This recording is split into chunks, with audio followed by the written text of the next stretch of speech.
M. Correspondencia analógica entre el aspecto logos del demiurgo y el logos kundalini. En principio, recordemos que el logos kundalini se encuentra en el interior del globo de Akasa, como la expresión microcósmica del aspecto logos del demiurgo. El logos kundalini y el aspecto logos son, pues, análogos. Pero de acuerdo con las analogías micro y macrocósmicas estudiadas en el artículo D y expuestas sinópticamente en la figura 38, no surge con claridad dónde radicaría esta nueva correspondencia analógica. Y ello es natural, puesto que ni en tal artículo ni en tal figura se ha mencionado al aspecto logos del demiurgo. En verdad, lo que en la figura 38 se ha representado son los aspectos que adquiere la manifestación 12 anímica del demiurgo en la estructura orgánica del macrocosmos. Aspecto belleza 14, aspecto amor 16 y aspecto conciencia del sentido del mundo 18. Dichos aspectos son análogos respectivamente a los sujetos con que se manifiesta el sujeto anímico 4 del microcosmos, sujeto racional 6, sujeto cultural 8 y sujeto consciente 10. Es justo preguntar, ¿qué papel representa el aspecto logos en el macrocosmos si el mismo no constituye parte de la manifestación anímica? Respuesta: el papel de principio plasmador cósmico, un papel cuya esencia implica la trascendencia macrocósmica. Más claramente, la manifestación anímica 12 es, con rigor, la inmanencia absoluta del demiurgo en el macrocosmos, de modo análogo a como el sujeto anímico es la inmanencia absoluta del alma en el microcosmos. Pero la plasmación del macrocosmos, del organismo que va a recibir esa inmanencia anímica, solo puede ser una trascendencia, un acto trascendente al macrocosmos mismo. Se entiende así que el logos que plasma y otorga existencia real al macrocosmos sea un aspecto del demiurgo que se mantiene desde el principio en la trascendencia absoluta. El aspecto logos es la causa trascendente de todo ente macrocósmico. Su vox es quien designa a los entes y les otorga existencia individual, terminando la naturaleza universal que procede de los arquetipos inmanentes al plano arquetípico. Una trascendencia análoga guarda en el microcosmos el logos kundalini, quien por ser el principio plasmador del germen microcósmico está más allá de la inmanencia del microcosmos. La respuesta anterior ha quedado aclarada. El aspecto logos desempeña un papel cuya esencia implica la trascendencia macrocósmica. En la figura 38 y en el artículo mencionado, solo se ha tratado de los aspectos inmanentes del demiurgo y de los correspondientes aspectos inmanentes del sujeto anímico microcósmico. Si quisiéramos completar la figura 38 con el aspecto logos del demiurgo, deberíamos incluir un sector análogo al huevo primordial, recipiente original y absolutamente trascendente de su verbo. En la figura 66 se ha agregado el sector 22, que representa al huevo primordial, en cuyo interior subsiste el aspecto logos, el cual es evidentemente externo tanto al macrocosmos 13 como a la manifestación inmanente 12. Tal exterioridad equivale a su trascendencia. El huevo primordial, según se ve en la misma figura, es análogo al globo de Akasa 20, en cuyo interior subsiste el logos kundalini, y es también externo, es decir, trascendente, tanto al microcosmos 5 como al sujeto anímico 4. No hay que insistir en que la máxima información de la figura 66 se obtendrá luego de una atenta comparación con la figura 38. N. El yoga. Iniciación en la jerarquía blanca de Chan Chambala. Salvo el Tantra Yoga, del cual hablaremos más adelante, los restantes yogas proceden de la jerarquía blanca de Chan Chambala, de la sabiduría de los siddhas traidores. En particular nos referiremos aquí al Kundalini Yoga, pues el objetivo que propone su praxis consiste en liberar al logos Kundalini de su envoltura en el globo de Akasa para que circule personalmente por el canal Helix. Como se ve, este objetivo se encuentra directamente vinculado a los temas que hemos desarrollado en incisos anteriores. Ahora bien, el Kundalini Yoga, y todo yoga semejante se deriva de una antigua ciencia de los Siddhas traidores, conocida como Kala Chakra o Rueda del Tiempo. Los Siddhas traidores son los señores del karma, y la Kala Chakra es la ciencia que permite encadenar o desencadenar al espíritu y al alma a la rueda de las vidas, es decir, a las reencarnaciones evolutivas. Los yogas son, pues, sistemas de conocimientos iniciáticos que hacen posible, de distintos modos, la liberación de la rueda del karma y la autonomía óntica. A la iniciación por el yoga, como a las del ritual masónico, teosófico, Rosacruz, etc., la englobamos en la denominación genérica de iniciación sinárquica, en oposición a la iniciación hiperbórea. La iniciación sinárquica encadena al iniciado en la jerarquía blanca, mientras que la iniciación hiperbórea aísla al yo del iniciado de todo tipo de logos jerárquicos, abriéndole el camino hacia la libertad absoluta del espíritu eterno. Hemos mencionado el objetivo del Kundalini Yoga, liberar al logos Kundalini en el canal Helix. ¿Con qué fin se persigue tal objetivo? Respuesta: con el fin de que el sujeto anímico se identifique con el uno cósmico. Esto no es difícil de comprender si recordamos la identidad esencial que guardan entre sí el logos Kundalini y el aspecto logos, tal como se observa en la figura 66. El logos Kundalini es el aspecto logos del demiurgo, y como tal es el verbo del uno manifestado en el microcosmos. La circulación del propio logos Kundalini por el canal Helix, en lugar de su palabra, causa dos cosas: una alteración definitiva del microcosmos y la identificación del sujeto anímico con el uno. Veamos por separado cada uno de esos efectos. Sobre la alteración definitiva del microcosmos causada por la iniciación yoguística, hay que afirmar que se trata de una inversión evolutiva especial, efectuada por el logos Kundalini, con el propósito de que el sujeto anímico protagonice el gran salto, una experiencia metafísica que permite al sujeto la identificación con el uno, y que será descrita más adelante.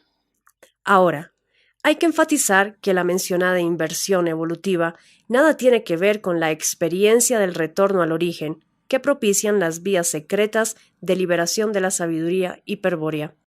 Esto se verá con claridad luego de exponer en qué consiste la inversión evolutiva. La base de donde debe partir el razonamiento es la siguiente.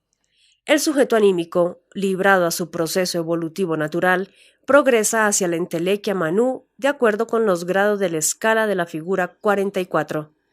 En la figura 56 se observa con mayor detalle que el sentido de la evolución apunta hacia la entelequia.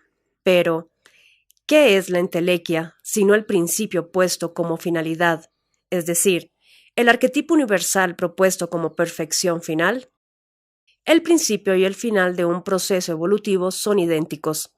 El ente evolutivo, que progresa entre esos dos extremos, participa del principio en su ser en sí y apunta hacia la finalidad entelequial que lo reclama desde el futuro de su ser en sí, manifestada permanentemente como entelequia potencial. Con esta base, se puede comprender la diferencia entre la evolución natural del pasú hacia la finalidad y la inversión evolutiva hacia el principio causada por la iniciación yoguística. La evolución natural, en efecto, conduce al pasú hacia la finalidad entelequial, hacia la autonomía óntica, hacia la concreción del objetivo microcósmico de la finalidad. La iniciación yoguística, por el contrario, procura transmutar al microcosmos en un plazo muy breve y conseguir de ese modo la identificación del sujeto con el principio, es decir, con el arquetipo universal, y a través de éste con el uno. La transmutación del microcosmos implica, según se ve, una inversión evolutiva. Pero la inversión evolutiva no es una mera involución, pues el fin de la iniciación yoguística, esto es, la identificación con el principio, debe ser alcanzado mediante un gran salto, mediante el cruce inmediato de un puente metafísico entre dos mundos. La inversión evolutiva debe entenderse como inversión del sentido evolutivo, marcha hacia el principio en lugar de hacia el final, y no como involución, pues, en el sentido inverso, No existe nada parecido a un proceso evolutivo. En resumen, por lentísima evolución natural, el pasú consigue alcanzar la finalidad entelequial, o por acelerada transmutación orgánica e inversión del sentido evolutivo, consigue alcanzar el principio universal de su ser. ¿Cómo consigue esto último? Respuesta: cumpliendo el objetivo del Kundalini Yoga, liberando al Logos Kundalini en el canal Helix. ¿Para qué? Respuesta: para que haga efectiva la transmutación, la alteración definitiva del organismo microcósmico. Esta respuesta nos permite completar el concepto del Logos Kundalini. Mientras permanece en el globo de Akasa, la misión del Logos Kundalini consiste en controlar la función general orgánica mediante la superserie fonética de sus palabras plasmadoras. Mas, si el globo de Akasa resulta abierto por la práctica del yoga o por cualquier otro motivo, el Logos Kundalini actúa de manera en extremo diferente. No ajusta la función general del organismo a la forma de la matriz esencial, es decir, a la superserie óntico-temporal, tal como lo hacen habitualmente sus palabras de la superserie fonética. En cambio, ajusta la función general directamente a la forma del arquetipo Manu, forma que el Logos Kundalini copia de la serie formativa del designio, pues se encuentra en su límite. Pero he aquí una importante diferencia. La forma del arquetipo Manu a la que imita el Logos Kundalini es la del principio y no la que corresponde a la finalidad entelequial. Se produce así, al tiempo de la recreación del organismo, por el poder plasmador de su vox, una inversión del sentido evolutivo. El siguiente paso es el gran salto y la identificación del sujeto anímico con el uno, es decir, la transmutación del organismo microcósmico, su alteración definitiva. La consecuencia de esto no es menor. El sujeto identificado con el uno o con uno de sus aspectos arquetípicos queda incorporado de inmediato a la jerarquía blanca, y el yo, la expresión del espíritu en el Virya perdido, se eclipsa para siempre, tal como se explicará más adelante.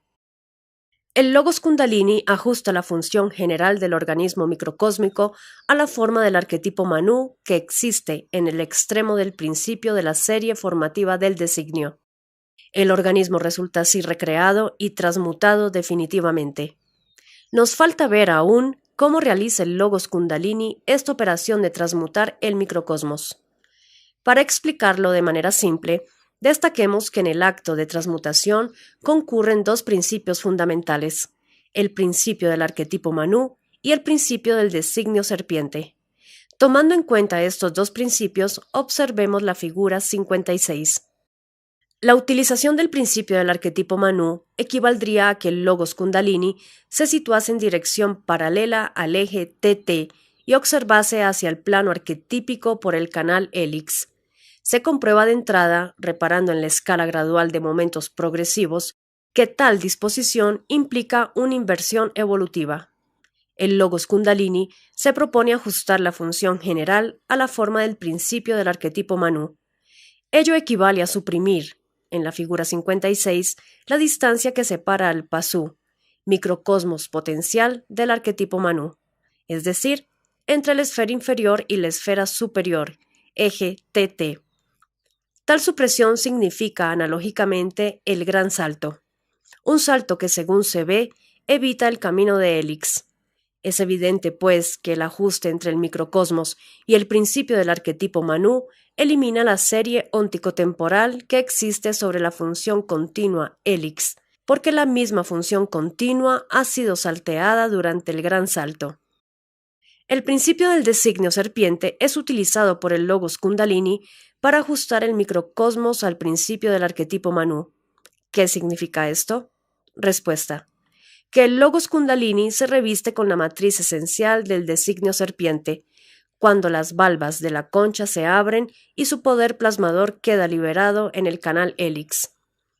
Si el objetivo del yoga tiene éxito y el globo de Akasa se abre, el Logos Kundalini, cual una serpiente súbitamente activa, se desarrolla y se desliza como un fuego por el canal Helix.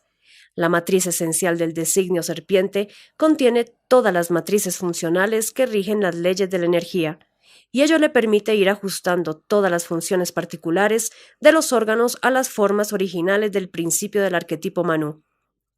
Cuando la serpiente Kundalini arriba al último chakra del canal Helix, esto es, al Brahma chakra, se consuma el gran salto. El organismo microcósmico queda entonces ajustado a la forma del principio del arquetipo Manu y el sujeto anímico identificado con el uno. Este último efecto es el fin declarado en el objetivo del yoga y puede ocurrir en cualquier estructura en la que se encuentre manifestado el sujeto anímico. En el virya perdido, el sujeto anímico puede estar en el nivel de los 4 chakras glandulares superiores, es decir, sobre el anahata, a la altura del corazón, sobre el vishuddha, en las tiroides, sobre el ajna, en la hipófisis, o sobre el brahmarandra, o brahma chakra, en la coronilla. En cualquiera de estos niveles, el logos kundalini fagocita al sujeto anímico y lo refunde en su esencia cósmica. El sujeto anímico, entonces, generalmente el sujeto consciente, tiene la impresión de que su campo sensible se expande hacia todas las direcciones del universo. Se logran así los estados superiores de conciencia, del samadhi o del nirvana. Tales estados son los más superiores en el nivel anímico del pasú y los más inferiores en el nivel espiritual del virya. El samadhi o los estados nirvánicos indican que el sujeto anímico, el alma, se ha identificado con el uno. El sujeto impulsado por el logos kundalini ha dado el gran salto desde el Brahma chakra y se ha situado en un nivel de conciencia macrocósmico. El gran salto significa que el sujeto ha cruzado el puente metafísico que conduce al plano arquetípico, y allí se ha expandido sobre los planos cósmicos, por difusión en el aspecto belleza o inteligencia activa del demiurgo. Cuando esto ocurre, no puede ya existir ninguna intervención espiritual en el virya, es decir, ninguna influencia del espíritu hiperbóreo encadenado. Ello es lógico, puesto que al conseguirse el gran salto, la misión del encadenamiento ya ha sido cumplida. El pasú es ahora un iniciado sin arca, integrado en la jerarquía blanca de Chanchambala, y su herencia hiperbórea, el símbolo del origen, ha quedado desde entonces definitivamente neutralizada. En el próximo artículo se explicará analógicamente en qué consiste el gran salto, practicado por el sujeto anímico como fin de la iniciación yoguística. A continuación vamos a anticipar el efecto que el gran salto y la previa transmutación orgánica causan en el yo perdido del virya, y que la sabiduría hiperbórea denomina escurrimiento del símbolo del origen. Durante la transmutación, el logos kundalini, con su poder plasmador, estabiliza todos los procesos evolutivos de la memoria arquetípica. Resultan así ajustados los arquetipos invertidos a sus matrices arquetípicas, con tal exactitud que el grado de participación que estos mantienen con los arquetipos universales alcanza su máxima perfección. El nexo metafísico entre la memoria arquetípica y el plano arquetípico adquiere entonces el carácter de la identidad indiscernible. Tal identidad causa que el sujeto anímico anime simultáneamente ambos planos, el microcósmico de la memoria arquetípica y el macrocósmico del plano arquetípico. Ello equivale a un gran salto, al paso consciente de un mundo a otro, pero ello significa también que el sujeto anímico se ha identificado con un aspecto del uno.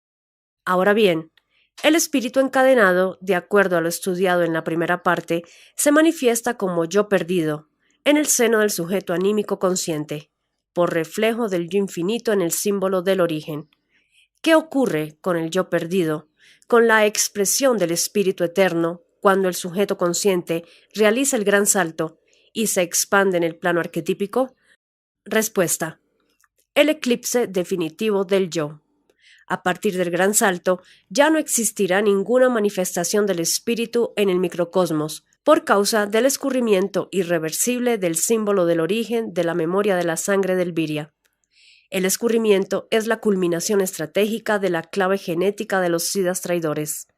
Su concreción señala el fin del encadenamiento, porque implica que se ha cumplido el objetivo microcósmico de la finalidad del pasú. Sin embargo, semejante desencadenamiento no beneficia en nada al espíritu hiperbóreo, pues, si no ha conseguido reorientarse durante el encadenamiento, permanecerá luego en la confusión estratégica de su estado revertido, y en ese estado continuará hasta el Mahapralaya. Empero, lo más probable es que los siddhas traidores intervengan antes que llegue tal momento, y que el espíritu sea entonces encadenado nuevamente a otro virya, para aprovechar su fuerza volitiva orientadora. La respuesta anterior se entenderá mejor si explicamos analógicamente en qué consiste el gran salto, el fin declarado de la iniciación sinárquica por el yoga. Conjuntamente, será también explicado el concepto de la sabiduría hiperbórea sobre el escurrimiento del símbolo del origen. O. Estudio analógico del gran salto y del escurrimiento del símbolo del origen. El fin del yoga, el gran salto, causa el escurrimiento del símbolo del origen, es decir, la culminación estratégica de la clave genética de los siddhas traidores. El escurrimiento, entonces, significa la pérdida de la herencia hiperbórea. Mediante un simple modelo analógico basado en conceptos ya definidos, vamos a evidenciar el gran salto y su efecto escurrimiento. Ya vimos que el logos kundalini, revestido con la forma del designio serpiente, ajusta el organismo microcósmico al principio del arquetipo Manu. Se trata, en última instancia, de un ajuste entre micro y macrocosmos, puesto que el principio del arquetipo Manu es una forma derivada del uno macrocósmico, con el propósito de evidenciar lo más claramente posible el acto del gran salto. Vamos a referirnos solo a un aspecto saliente de la analogía micro-macrocósmica. ¿Cuál es la correspondencia entre la memoria arquetípica o estructura neurofisiológica del cerebro y el plano arquetípico del macrocosmos? Según la figura 38, la memoria arquetípica del microcosmos, flecha 6, guarda correspondencia analógica con el plano arquetípico del macrocosmos, flecha 14. Análogamente, también, mientras la memoria arquetípica está animada por el sujeto racional, el plano arquetípico lo está por el aspecto belleza o inteligencia activa del demiurgo el uno. Este aspecto, por animar íntegramente al plano arquetípico, se manifiesta en todos y cada uno de los arquetipos universales, y desde luego también en el arquetipo Manu. De acuerdo con la figura 9, en la figura 56 se ha equiparado a un plano límite la separación entre el plano arquetípico y el plano material.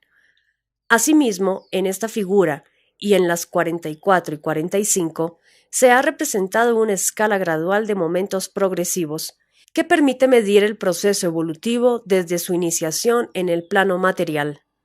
Tenemos así, analógicamente, una línea o eje que separa el plano arquetípico del plano material. ¿A qué es análoga dicha línea en el microcosmos? Respuesta: a una línea que separa la memoria arquetípica de la estructura psíquica. Una frontera semejante está representada en la figura 39 como la línea de puntos que separa la región A minúscula de las regiones B, C y D minúscula, es decir, la memoria arquetípica A minúscula de la estructura psíquica B, C y D minúscula. Comenzaremos la explicación estableciendo una relación entre el nivel evolutivo microcósmico de un virya perdido típico y un nivel macrocósmico de referencia. Para ello nos valdremos de la analogía entre las líneas o fronteras apuntadas. A la izquierda de la figura 67, observamos un eje 0 omega, en adelante eje omega, que separa el plano arquetípico del plano material, y en el plano material, una escala gradual de momentos progresivos. El eje 0 omega representa el nivel de referencia frente al que se medirá inversamente, el nivel evolutivo del microcosmo. Por eso a la derecha el eje 0 alfa, en adelante eje alfa, señala la frontera entre la memoria arquetípica y la estructura psíquica, y a la vez marca un determinado nivel evolutivo A mayúscula en la escala gradual. En el ejemplo adoptado, este nivel corresponde al 5º grado del progreso evolutivo. Con esta disposición analógica interpretamos el objetivo y el fin del Kundalini Yoga. El logos Kundalini, al quedar libre en el canal Helix, se propone ajustar la función general del organismo microcósmico al principio del arquetipo Manu. Ello equivale en la figura 67 a suprimir la diferencia diff de nivel entre el eje alfa y el eje omega. Analógicamente, pues, el gran salto consiste en eliminar la diferencia diff entre el nivel alfa y el nivel omega, en conseguir que el eje 0 alfa salte inversamente al sentido evolutivo, primero, segundo, tercer grado, y se iguale con el eje 0 omega. En ese momento, también se habrá identificado el sujeto anímico que se encuentra sobre el eje 0 alfa, con el aspecto belleza, que se encuentra sobre el eje 0 omega. Es la concreción del fin del Kundalini Yoga. Es evidente que el gran salto es una acción de control efectuada directamente por el logos Kundalini bajo su forma serpentina. El gran salto, en efecto, solo puede ocurrir si se suprime la diferencia diff entre el organismo microcósmico y el principio del arquetipo Manu. El logos Kundalini, para igualar el eje alfa con el eje omega, debe adicionar al organismo un factor de ajuste menos diff, es decir, un valor inverso a la diferencia diff. Volviendo a la figura 56, podemos describir la acción de control del siguiente modo. La serpiente Kundalini, desde un chakra superior, pronuncia la palabra del principio del arquetipo Manu. Se produce entonces la resonancia de la capacidad arquetípica del arquetipo Manu y su forma resulta actualizada y aplicada sobre el organismo microcósmico. La serpiente Kundalini efectúa la comparación entre la forma del arquetipo Manu y el organismo microcósmico y detecta la diferencia diff. Replica entonces con su poder plasmador el factor de ajuste menos diff sobre el organismo, alterando definitivamente su estructura. El organismo queda ajustado exactamente al arquetipo Manu, no existiendo ya ninguna diferencia diff entre ambos. El gran salto se ha producido. El eje alfa coincide con el eje omega. El sujeto anímico se ha identificado con el uno. El gran salto implica la transmutación casi instantánea del organismo microcósmico y su incorporación a la jerarquía blanca de Chan Chambala. Esta situación es, desde luego, incompatible con la herencia hiperbórea, y es por eso que en la clave genética de los siddhas traidores está previsto, desde el comienzo del encadenamiento espiritual, el efecto escurrimiento. El escurrimiento asegura que el símbolo del origen se tornará inoperante desde el momento mismo en que se produzca el gran salto. El escurrimiento del símbolo del origen es la culminación estratégica de la clave genética. Nos remontaremos a la figura 29, con el fin de explicar analógicamente el efecto escurrimiento. Vemos allí que la esfera de luz se ha señalado con un trazo más grueso y que en su interior, sobre una línea cóncava, A, B mayúscula, se reflejan algunas miradas del espíritu esfera. Analógicamente, la línea A, B mayúscula corresponde al perfil del símbolo del origen. Es cóncava, porque la orientación de la gnosis espiritual está asignada por lo cóncavo, según se explicó en el inciso el espíritu esfera normal. Pues bien, sobre la línea AB mayúscula se manifiesta el espíritu como el yo del Virya, un yo que tiende espontáneamente a confundirse con el sujeto consciente, debido a que el símbolo del origen AB mayúscula se sitúa siempre en la esfera de luz por determinación de la clave genética. Si observamos atentamente la figura 29, comprobaremos que el perfil del símbolo del origen AB mayúscula intersecta a la estructura psíquica en los puntos A y B. En consecuencia, el eje alfa 0A de la figura 67, que representa el límite de la estructura psíquica, también ha de estar intersectado por el símbolo del origen AB mayúscula. Para mayor claridad, en la figura 68 se ha agregado la línea curva AB mayúscula que corresponde al perfil del símbolo del origen. Como la línea AB mayúscula de la figura 68 no es cóncava sino convexa, cabe formular aquí una justificación que evite todo posible malentendido. En la figura 68 y en las siguientes 69 y 70 se debe entender a la línea AB mayúscula como la representación de la línea cóncava AB mayúscula de las figuras 29, 30, 31 y 32. Las exigencias de la analogía obligan a representar a la línea cóncava AB mayúscula en la forma que muestra la figura. En todo caso, si se desea visualizar el encadenamiento por clave genética, hay que recordar que las miradas del espíritu revertido siempre se reflejan sobre el aspecto cóncavo del símbolo del origen y suponer que las mismas proceden de la parte inferior de la figura 68, tal como indican los vectores miradas, en dirección a la parte cóncava de la línea AB mayúscula. En los siguientes comentarios se sintetizarán las principales conclusiones analógicas que se deben extraer, tanto de las figuras 67 y 68 como de las 69 y 70, que se describirán más adelante. Primero, notemos que el símbolo del origen se encuentra entre el eje alfa y el eje omega, es decir, en el espacio analógico de la diferencia diff. Segundo, agreguemos ahora que la técnica de la clave genética mantiene el símbolo del origen en un nivel fijo durante todo el proceso evolutivo. Analógicamente, esto quiere decir que, cualquiera sea el grado de nivel en que se encuentre el eje alfa, el símbolo del origen siempre se mantendrá en el lugar que muestra la figura. Tercero, ¿por qué se mantiene constantemente en un nivel preestablecido el símbolo del origen? Respuesta: porque su asiento y residencia está en la sangre hiperbórea. El nivel absoluto del símbolo del origen en la sangre puede variar de un viria a otro, pero en cada uno conserva un nivel siempre fijo, que solo depende, en principio, de la herencia hiperbórea. Dado un nivel hereditario del símbolo del origen, este se mantiene fijo durante todo el ciclo vital. Analógicamente, la figura 68 nos revela que una mayor intersección AB mayúscula es proporcional a una mayor pureza de sangre. Cuarto, por estos motivos, la sabiduría hiperbórea denomina al eje alfa nivel sémico de la sangre pura.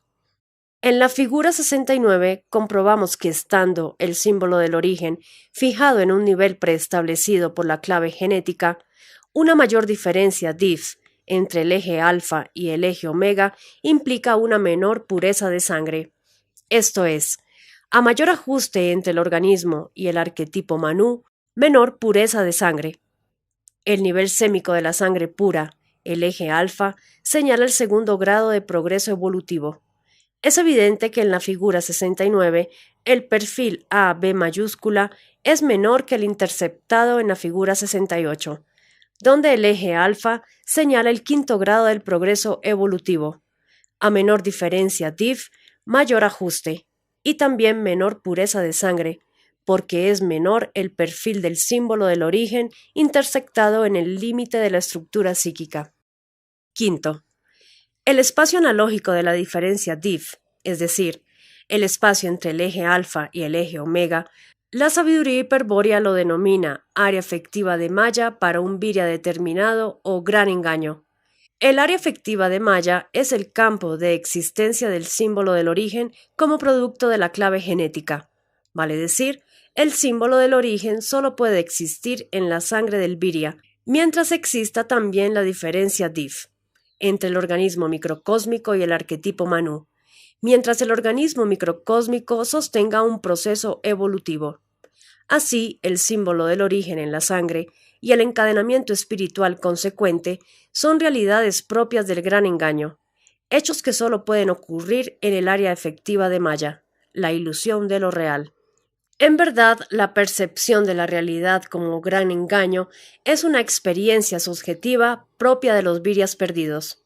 Es el yo perdido quien, tras intuir fugazmente su estado de confusión, afirma el carácter ilusorio de la realidad. Para el pasú, por el contrario, no hay área efectiva de malla, pues todo el mundo exterior constituye su espacio cultural, el campo donde se concreta el objetivo macrocósmico de la finalidad. Sexto, la transmutación que la serpiente Kundalini causa en el organismo lo ajusta el arquetipo Manú.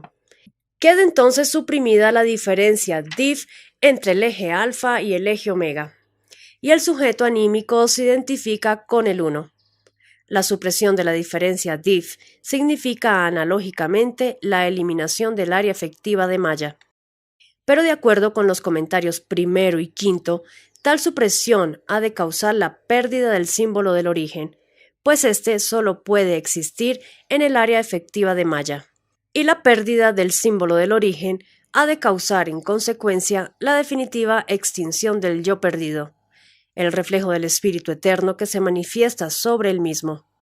Recordemos que el yo perdido se desplaza extraviado por un camino labrelix, paralelo y correlativo de helix, que sigue el sujeto consciente. Los puntos tetrarque del camino labrelix están determinados por el símbolo del origen, de manera tal que la pérdida de éste acarreará la desaparición del camino labrelix y con ello la extinción del yo perdido en el seno del sujeto consciente. Séptimo.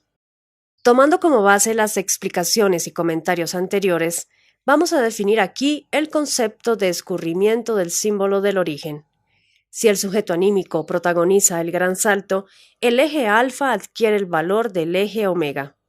En ese momento, el organismo está ajustado al principio del arquetipo Manú y el sujeto anímico se ha identificado con el uno. Pero el eje alfa indica el nivel sémico de la sangre pura. En este sentido, el valor omega expresa el valor cero, es decir, que la coincidencia del eje alfa con el eje omega implica cero contenido sémico en la memoria de la sangre.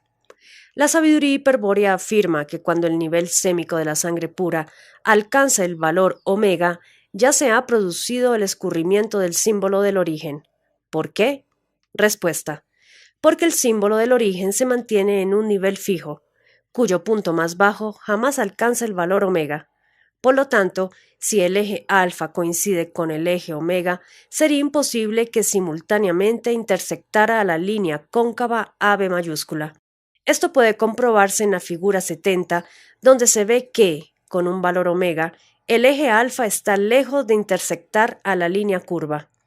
En ese momento ya se ha producido el escurrimiento del símbolo del origen, y por eso a la línea curva que representa su perfil se le ha dibujado con líneas de trazo. La figura 70 nos muestra claramente que la supresión del área efectiva de malla causa el escurrimiento del símbolo del origen. En el organismo no existe ya memoria de la sangre. El símbolo del origen de la herencia hiperbórea se ha perdido definitivamente, junto con la presencia volitiva del yo. Es la culminación estratégica de la clave genética. P. Significado analógico de la abertura del globo de Akasa. El objetivo del Kundalini Yoga propone liberar al Logos Kundalini de su envoltura en el globo de Akasa para que circule personalmente por el canal Helix. Ya vimos que si el Logos Kundalini se reviste con la forma del designio serpiente, dispone de las matrices funcionales necesarias y suficientes para transmutar al organismo y ajustarlo con el principio del arquetipo Manú. La transmutación va acompañada de un gran salto, el fin del Kundalini Yoga que permite al sujeto consciente identificarse con el uno. Surge de esto una pregunta natural a la que no se ha respondido aún. ¿Es la forma serpentina la única que puede adoptar el Logos Kundalini al abandonar el globo de Akasa? Y de no ser así, ¿quién determina la forma con que se revestirá el principio plasmador? Respuesta: ante todo, hay que afirmar que el Logos Kundalini es capaz de revestirse con una pluralidad de formas diferentes. En segundo lugar, hay que advertir que la forma particularmente elegida cuando el Logos Kundalini se libera por la práctica del yoga depende de la técnica aplicada para conseguir el objetivo. Más claramente, es el sujeto anímico al concentrarse sobre el globo de Akasa para abrirlo y liberar al principio plasmador quien proyecta y reclama la forma que aquél adoptará en su tránsito por el canal Helix. En el caso en que tal proyección provenga exclusivamente del sujeto anímico, sin intervención del yo, el Logos Kundalini puede o no aceptar revestirse con la forma requerida, y se necesita no poca destreza para persuadirlo a su aceptación. También puede ocurrir que, llevado por insondables designios, el Logos Kundalini decida salir por su cuenta del globo de Akasa, y revestido con la forma de un mito, fagocite al sujeto consciente y se apodere del organismo microcósmico. Esta última posibilidad puede ser interpretada a la luz de las explicaciones anteriores sobre el mito y el símbolo sagrado. En relación con el objetivo del Kundalini Yoga y su fin, lo que interesa aquí es destacar que solo la forma serpentina del principio plasmador, es decir, el designio serpiente con todas sus matrices funcionales, garantiza la transmutación completa del organismo macrocósmico y el gran salto. Cualquier otra forma que adopte el logos Kundalini, por más excelsa o divina que aparente ser, por ejemplo, la Gran Madre, Brahma, Vishnu, Jehová, o un animal sagrado como el elefante, el carnero, el ciervo, etc., causará un muy diferente resultado al perseguido por el objetivo iniciático del yoga. El logos Kundalini, bajo tales formas, se comportará en el organismo como un mito autónomo, como la manifestación local de un arquetipo dominante, vale decir, intentará situarse frente al sujeto anímico para fagocitarlo y asumir el control del microcosmos. Mas no lo hará para elevar al sujeto en el gran salto, sino porque desea permanecer en el microcosmos transformado en mito viviente, en un antiguo dios resucitado, en avatar o mesías, etc. En estos casos, en lugar de la transmutación orgánica, conforme al arquetipo Manu, el logos Kundalini faculta la captura del organismo por un arquetipo psicoideo, el cual lo integrará en la superestructura de una cultura externa y lo empleará para favorecer el objetivo macrocósmico de la finalidad del paso. Todo esto es conocido por los gurúes del Kundalini Yoga, sabios de la Kalachakra, quienes proyectan muchas formas sobre el globo de Akasa para lograr distintos objetivos, pero que saben muy bien que el gran salto solo se logra cuando el principio plasmador adquiere la forma serpentina, la capacidad del designio serpiente.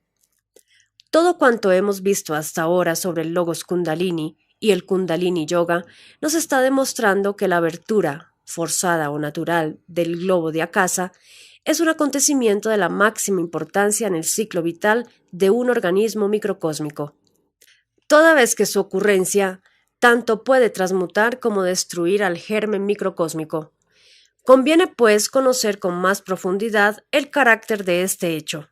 Ello podrá conseguirse si se comprende la correspondencia analógica que la abertura del globo de Akasa microcósmico guarda con un acontecimiento semejante del macrocosmos. Podemos formular así este interrogante. La abertura del globo de Akasa, ¿a qué suceso macrocósmico representa? Respuesta: al Mahapralaya. El Mahapralaya es el fin, igual al principio del ciclo de manifestación macrocósmica. La respuesta nos permite inferir por qué la transmutación inmediata del organismo debe ir seguida de un gran salto, que suprime todo proceso evolutivo. En el Mahapralaya solo están presentes el principio y el fin, sin movimiento. Por otra parte, es evidente que el Mahapralaya macrocósmico señala la muerte orgánica del macrocosmos. Análogamente, la abertura del globo de Akasa señala una muerte orgánica del microcosmos, previa a la transmutación. Es la muerte iniciática por el yoga. Una fundamentación más profunda de la analogía entre la abertura del globo de Akasa y el Mahapralaya podrá encontrarse en las siguientes sentencias de la sabiduría hiperbórea. Durante la manifestación, el verbo del demiurgo, el uno, debe permanecer aislado del macrocosmos. Su vox ha dado término individual a todo lo existente y aún designa a los entes actuales. Pero luego del principio, su vox concurre a los entes procedentes del huevo primordial. A través del huevo, como un susurro, surgen las palabras del designio, el logos demiúrgico. El verbo, encerrado en el huevo primordial, semeja la voz de un durmiente soñador, pero una voz que al trascender el mundo onírico y manifestarse afuera, hiciese realidad el contenido de los sueños, sus más absurdas pesadillas. Hasta aquí es clara la analogía entre el huevo primordial y el globo de Akasa, entre el aspecto logos y el logos Kundalini. Así continúan las sentencias de la sabiduría hiperbórea. El huevo primordial ha de permanecer intacto hasta el pralaya. Solo cuando el macrocosmos alcance su finalidad entelequial, el huevo se romperá, y el verbo quedará libre para pronunciar la última palabra, la de la disolución de todo lo óntico existencial. El aspecto logos permanece en el huevo desde el principio hasta el final del macrocosmos, porque él es el principio y el final. Todo ente por él vino a la existencia, y todo ente por él retornará a la nada original. La ruptura del huevo primordial y el Mahapralaya son una y la misma cosa. De la ruptura del huevo primordial saldrá el fuego que consumirá al macrocosmos, un fuego que es la esencia del logos, un logos que es el verbo de el uno. La ruptura del huevo primordial es, pues, evidentemente análoga a la acción que hemos descrito como abertura del globo de Akasa. Ello nos sugiere que esa abertura ha de causar un verdadero pralaya microcósmico, una muerte iniciática por el yoga. Naturalmente, que tal muerte iniciática es sucedida por una nueva vida, quizá por la inmortalidad orgánica. Del mismo modo que al Mahapralaya macrocósmico le sucede la creación de un nuevo macrocosmos, cuyo ciclo vital se extenderá por otro Mahamambantara. Mas esa posibilidad de nueva vida, puesta a disposición del iniciado sinarca y que es considerada milagrosa por muchos mentecatos, en realidad solo beneficia al demiurgo, puesto que el organismo transmutado pasa indefectiblemente a ocupar su lugar en la jerarquía blanca de Chanchambalá o Gran Fraternidad Universal, o Sinarquía Internacional, etc. Con respecto a las diferentes formas que puede adoptar el Logos Kundalini al manifestarse fuera del globo de Akasa, y sobre la inquietante posibilidad de que se manifieste por sí mismo y no por requerimiento del sujeto yogi, la analogía macrocósmica surge patente de las siguientes sentencias. Muchas veces durante el Mahamambantara, por motivos incomprensibles para el pasú, el uno ha sentido la tentación de romper el huevo y salir con su verbo plasmador. Su deseo, en verdad, va más allá que eso, porque al salir del huevo, el verbo se encontraría en una situación de trascendencia macrocósmica, y el deseo del uno apunta a que su verbo ingrese al macrocosmos sin causar la disolución final. Para cumplir con este deseo, en incontables ocasiones, el uno ha abierto el huevo como si fuesen las valvas de una concha y ha salido al exterior. También ha ingresado al macrocosmos y hasta se ha hecho ver y adorar por los animales hombres. ¿Cómo lo hizo sin causar al mismo tiempo la destrucción del macrocosmos? Revistiéndose dentro mismo del huevo, con una forma adecuada, poniéndose un ropaje, adquiriendo un aspecto de tal manera que al salir dicha forma limitase su poder ígneo y protegiese al macrocosmos. Así el uno fue alguna vez un dios, una diosa, un bailarín, un pájaro, etc.